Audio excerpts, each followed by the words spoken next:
Decime, ¿querés hablar de Paco, educación? todo, Ay, ¿lo conocés a Dieguito? todo perfecto, pero... Bueno, no la sé producción si- ha conseguido, a mí me parece una de las notas más importantes del día, lo digo absolutamente en serio. No hace notas habitualmente, yo me he escrito con él en privado, que es Miguel Ángel Pese, expresidente economista, expresidente del Banco Central, y justo hoy es el día de la discusión en la que está involucrado el Banco Central. Miguel, ¿cómo estás? Buen día, Fabián Domán te saluda. ¿Qué tal? Buenos días, ¿cómo te va? Muy bien, Miguel. No sé si acabas de ver, el ministro acaba de subir unos tweets que son muy técnicos, son para el ambiente, ¿no? Bancario, financiero, sobre que los bancos, bueno, habrían hecho cosas para que el dólar suba. No sé si estás enterado, ¿qué opinas de esos tweets? Sí, los que están referidos a las operaciones en pesos, en Sí, realidad, el no en pase del EFI al dólares. ECAPS y la tardanza que hubo para pasarse de un bono a otro. Sí, lo vi. Además, bueno, entiendo de qué explicación está tratando de dar. Mira, ahí hay una cuestión de fondo, y es que yo vengo insistiendo desde hace muchísimo tiempo que tenemos un problema de fondo, y es que el mercado de capitales y el mercado financiero argentino no puede transformar el ahorro de los argentinos en inversión o en préstamos. ¿Esto qué es lo que provoca? La otra cara de este asunto es la dolarización. La gente cada vez que tiene un peso de más se dolariza, ¿no? Y en esto juega la tasa de interés también. Y en el medio tenés a los bancos. Los bancos administran entre los ahorros y los préstamos. Y cuando existe este exceso de ahorro, aunque parezca mentira, en la Argentina tenemos exceso de ahorro, los bancos no tienen qué hacer con ese dinero porque no se presta, y entonces el Banco Central interviene, los economistas decimos esterilizando el dinero. Esto se hizo con la cuenta de regulación monetaria hace algunas décadas, después se hizo con las LEVAC, después se hizo con las LELIC, y este gobierno fue muy crítico a todo ese esquema, incluso al esquema de pases, que es un mecanismo que utilizan todos los bancos centrales para esterilizar la liquidez excedente. Pasa, son préstamos cortos, para explicar a la gente Sí, rápidamente. los pases son operaciones de un día, de 7 días que hace el Banco Central contra títulos del Tesoro. Entonces los bancos tienen en el corto plazo dónde invertir ese dinero, porque si no se desploman las tasas de interés. Cuando se desploman las tasas de interés, la gente tiene un incentivo adicional para comprar dólares. Entonces, lo que hizo el gobierno fue eliminar muchos de estos instrumentos, eliminó las LELIC, después eliminó los pases, creó un sistema donde la tasa de interés por estos sistemas de esterilización ya no la pagaba el Banco Central, sino que la pagaba el Tesoro, que eran las LEFI. Pero con las LEFI los bancos tenían una garantía de liquidez. ¿Esto qué es? Que el Banco Central le decía, no, si tenés un retiro de depósitos o una demanda de liquidez que no tenías programada, yo te voy a recomprar estas LEFI. Porque los bancos al final del camino intermedian. Entonces, el punto no es si los bancos están especulando, el asunto es qué hace la gente con los pesos. Entonces, lo que había ocurrido es que el Banco Central dice, bueno, no o el Tesoro dice, no voy a emitir más LEFI, las voy a retirar del mercado, y que los bancos hagan inversiones en otro título público, que son las LECAP. Ahora, la LECAP no tenía asegurada la liquidez que tenía asegurada la LEFI. Entonces hay que pagar más tasa. Cuando el Tesoro retiró las LEFI, los bancos no fueron a comprar LECAP, porque no saben en qué momento la gente o las empresas que tienen depositado de dinero lo van a retirar. Entonces la base monetaria se expandió extraordinariamente, y bueno, estuvo lo que hizo después lo que se hizo ayer, que es que el Banco Central vuelve a operar en pases, y lo hizo a una tasa alta porque había que recuperar ese dinero que ¿A cuánto había fue la quedado. tasa finalmente? No, quedó Es la- arriba de la tasa de mercado. Creo que llegó a estar al 33, sí. 35%. Eh, eh, em, es interesantísimo. Yo sé que es muy técnico y lo estás explicando muy bien, pero no hay otra manera de hablarlo más que en estos términos. El tema es este, Miguel, a ver, ayúdanos a entender. Cuando vos decís muy claramente, por lo repetiste 3 veces, dijiste, porque los bancos tienen muchos pesos y tienen que tener liquidez sobre esos pesos colocados en un bono que le dé liquidez. Que es lo contrario, ¿no? El bono es lo contrario de liquidez. O sea, el bono es lo contrario a pesos en la mano, porque tengo un bono. Sí. Eso de que los ¿Vos bancos... pensás que en algún momento nosotros habíamos ideado un instrumento que se llamaba el put? Sí. Donde el Banco Central firmaba un contrato y decía, bueno, si tenés un problema de liquidez, yo te voy a comprar ese bono. Eso que vos decís de Bueno, que... perdón que te interrumpa. Eso que vos decís de que hay muchos pesos en los bancos en formato Sí. de LEFI o había, y el banco Sí. tiene temor a necesitarlos, es por el temor a la fuga de carry trade, digo, porque yo tengo pesos en formato carry trade, de un día para otro, si el dólar sube me voy, y el banco llama por teléfono diciendo necesito los pesos para aguantar la fuga del carry trade. Sí, la fuga de carry trade o porque El día que en pase, algún digo. momento las personas, ahora que está liberado la compra de dólares para las personas humanas, que la gente diga, bueno, ya no quiero tener más plazo fijo, compro dólares. Entonces ahí también tiene una demanda de pesos que tienen que atender los bancos, ¿no? O sea, el público en cuanto tiene pesos, los demanda y se fuga. Se fuga, está mal que digo fuga, porque mal el gobierno dijo que no se cubre, podríamos decir. O sea, tanto don José en la frutería de la esquina como a la empresa más importante del país. Sí, este no es un problema de este gobierno. No, por supuesto que no, claro. Este es un problema de la economía argentina. El asunto es que como estamos acostumbrados los argentinos a buscar culpables o enemigos y no a entender los problemas y resolverlos, siempre se está buscando el culpable de estas cosas, ¿no? Pero no es que el camino para resolverlo. Vos imaginate que acaba YPF junto con todas las petroleras argentinas acaba de conseguir 3.000 millones de dólares de financiamiento para el oleoducto que va a llevar el petróleo a Punta Colorada para exportarlo. Bueno, eso debería habérsele ofrecido a los ahorristas argentinos, para que eso se financie con ahorro argentino, no que se financie con recursos externos. Y entonces este problema recurrente que tenemos de que la gente no sabe qué hacer con los pesos y cada vez que desconfía se corre al dólar, se hubiera utilizado para una inversión que indudablemente es indispensable para el país. Miguel, el cepo se ha levantado para personas físicas y se ha prometido, se ha dicho, se ha explicado que se va a levantar el 1 de enero, genéricamente lo digo, porque depende de los balances, creo, de cada empresa, para las personas no físicas.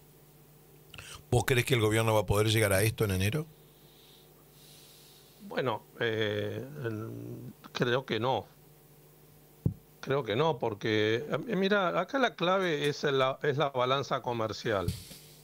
La balanza comercial está dando 600 millones de dólares de excedente, es lo que dio el mes pasado según el INDEC.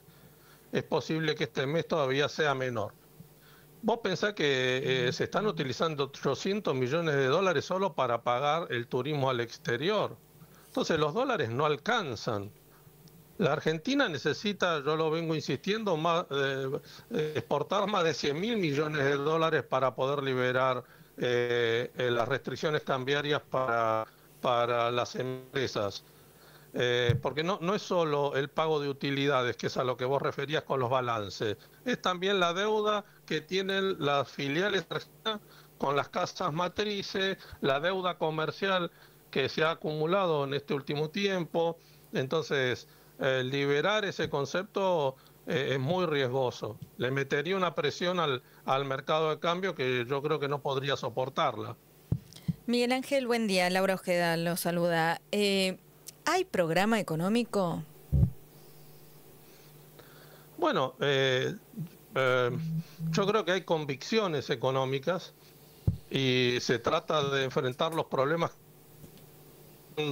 con el cristal de esas convicciones. Claro, con esa creencia. Y el plan va cambiando de instrumentos permanentemente, ¿no? Pensá que en la campaña electoral se hablaba de que se iba a marchar a la dolarización, después no se dolarizó, ahora el ministro habla de fortalecer el peso. Entonces, yo creo que hay problemas y cada quien lo mira con el cristal de sus convicciones. Ahora, el problema de fondo, que es la falta de divisas, no se resuelve con habilidad para poder saltar las dificultades financieras o las demandas circunstanciales que se están dando de dólares o de pesos. Se necesita ahí sí un plan de fondo que incremente las exportaciones, no solamente en petróleo y en minería, que es lo que va a ocurrir a partir del año 2027, Sí. sino también que todos los restantes sectores que son competitivos de la Argentina puedan exportar, ¿no?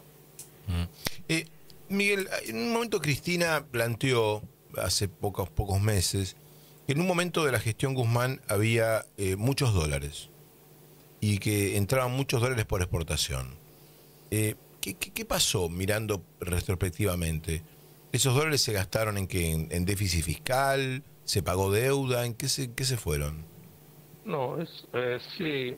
Yo sé que es muy genérica la pregunta que te hice y es mucho más técnica la respuesta. Sí, pero yo te entiendo que está focalizado en el resultado de la balanza comercial del año 2021, que fue donde se tocó récord de exportaciones de 88 mil millones de dólares. El problema que tuvimos ahí es que ese resultado lo conseguimos porque el precio de los alimentos había subido mucho, pero también subió el precio del petróleo y del gas.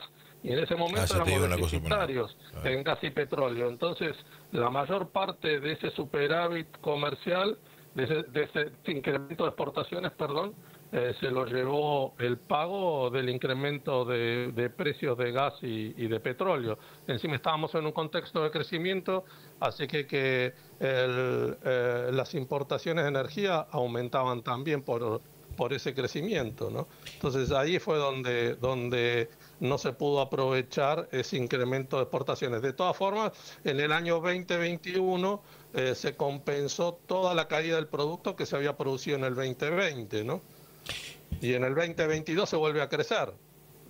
Sí, entonces ahí las divisas fueron aplicadas a comercio, no a otra cosa. El otro día Martín Tetaz me decía en televisión, me dice, hay que elogiar al gobierno por el superávit fiscal, la seriedad fiscal de las cuentas, el dólar está contenido, la inflación está en 1,6, es una gran noticia. Y todo estaba diciendo todo bien, dijo, pero la economía está parada. ¿Vos coincidís con eso? Bueno, es lo que estamos recibiendo de todas las consultas informales. Me parece que las estadísticas todavía no lo han reflejado, pero todos los comentarios de corto plazo que uno recibe es que estamos en un parate de consumo, ¿no? Y que lo vamos a empezar a ver en las estadísticas pronto. El gobierno tampoco podía sostener un tipo de cambio como el que se tenía en enero y los niveles de importación que estaba teniendo. Entonces me parece que estamos viviendo, todo lo que se ha hecho en estos meses ha apuntado también a restringir el consumo, y eso lo vemos con las negociaciones paritarias, donde venían teniendo cierta libertad, y lo que hemos visto durante este año es que ha habido restricciones para que los aumentos no superaran el 1% mensual, con incrementos de servicios que están muy por encima del promedio, porque la cuestión no es solo el índice de precios, sino también el ingreso disponible que tienen las personas. El aumento del precio de los servicios ha más que cuadruplicado el promedio de incremento de precios. Entonces, la gente antes tenía plata para poder comprar, para poder consumir, y ahora ese dinero lo tiene que utilizar para pagar los servicios. Eso está, yo creo, afectando el consumo masivo, y especialmente estamos viviendo en este último trimestre, yo creo que debido también a las restricciones que se impusieron a las negociaciones paritarias. Sí, por la pérdida de poder de compra de la gente. Miguel, última pregunta. Y esto va más allá de Milei o de Alberto o de Massa. Técnicamente te pregunto, ¿existe la posibilidad, sí me hace si otros países lo hacen todo el tiempo, de bajar la inflación sin generar recesión? Sí, con crecimiento. ¿Y por qué en Argentina nunca lo podemos hacer? Vamos de un Porque, péndulo al mira, otro, con el péndulo. Nosotros tuvimos, el último periodo de crecimiento que tuvimos fue del año 2004 al año 2011, de crecimiento permanente, salvo con la crisis del 2008. En ese mismo periodo las exportaciones nunca pararon de crecer. En el año 2011 exportamos 83.000 millones de dólares. A partir de ahí las exportaciones cayeron, y en el año 2018 exportamos menos de 70.000 millones. Entonces, si los argentinos, lo que te decía antes, buscamos enemigos, pero no buscamos resolver los problemas. Entonces, si no resolvemos ese problema, la Argentina no puede volver a crecer. Y si no vuelve a crecer va a tener problemas inflacionarios o recesivos, claro, que en un estamos país en esa, con estamos estos en niveles esa de pobreza que tenemos, lo hace insoportable, ¿no? Miguel, cuando vos estabas en el Banco Central leías todos los días que te iban a cerrar. ¿Por qué no cerraron el Banco Central? No se puede. No se puede. Mira, ahí se trae de la época de la convertibilidad un error grave, y es creer que si vos tenés reservas que respalden la base monetaria, que es el dinero que está en la calle, en manos de las personas, y el dinero que tienen los bancos depositados en el Banco Central, vos podés dolarizar, o en el caso de la convertibilidad mantener el 1 a 1. El problema es que vos después tenés 80.000 millones de dólares, 70.000 millones de dólares, depende del momento histórico, de depósitos en el sistema financiero. Y vos cuando dolarizás, no solo dolarizás la plata que está en la calle, dolarizás también los depósitos. Y no hay, ahí sí que no hay de ninguna manera reservas para poder dolarizar los depósitos que hay en la Argentina. Entonces la dolarización era técnicamente imposible, salvo que se pusiera en aquel momento un tipo de cambio exorbitante, ¿no? Cosa que yo creo que el presidente y el equipo económico abandonaron esa idea viendo este riesgo y siguieron otro camino, ¿no? Miguel, la última pregunta medio maldita, si no serviría. Yo te escucho a vos. La tercera última pregunta. La tercera última pregunta, y maldita además. Yo te conocí a vos en gestión, en privado, no vine a cuento de qué, y sé de tu solidez. Conozco a Gaby Rubinstein, Sí. a Guillermo Michel, tipos muy sólidos. Un equipo económico que creo yo que mereció, no digo mejor suerte, porque es muy feo decirlo así, pero vos mirás para atrás y decís, tipos técnicos tan preparados como ustedes, ¿qué pasó en el 2023? ¿Fue la campaña electoral? ¿Tenían una herencia que era complicada? ¿Qué pasó? Fabián, en el 2023 perdimos un 25% de las exportaciones. Por la sequía. Las exportaciones caen de 83.000 millones a 60.000 millones. Fue un milagro que esto no volara por el aire. No me voy a elogiar yo, pero el equipo económico hizo una tarea impecable.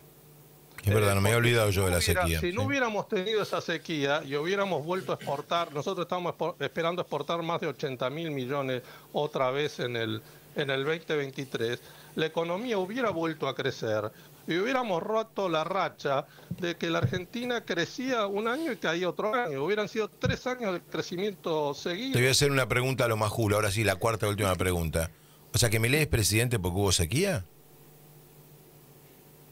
Bueno, es más complejo eso, ¿no? Me parece que hay otros elementos, pero mirá, Sergio Massa quedó a un punto, un punto y medio, 2,5 en primera vuelta. La primera vuelta de la primera vuelta. Si la economía ha vuelto a crecer al 3,5%, el switch de un punto no lo hubiera conseguido en la elección. Miguel, un gusto, la verdad, interesantísimo escucharte, porque además se explica todo y además lo haces muy bien, temas que a veces son muy técnicos. Un abrazo enorme, gracias. Muchísimas gracias por esta... Un gusto irte. Gracias, Miguel. Miguel Ángel Pese, economista y expresidente del Banco Central, en muchos años, entre ellos el 2020. Es una voz, yo no la había escuchado, felicito a la producción. Sí. Además, en un día justo que alguien tenía que explicar todo lo que estaba pasando. Señores, 12:01, ya volvemos.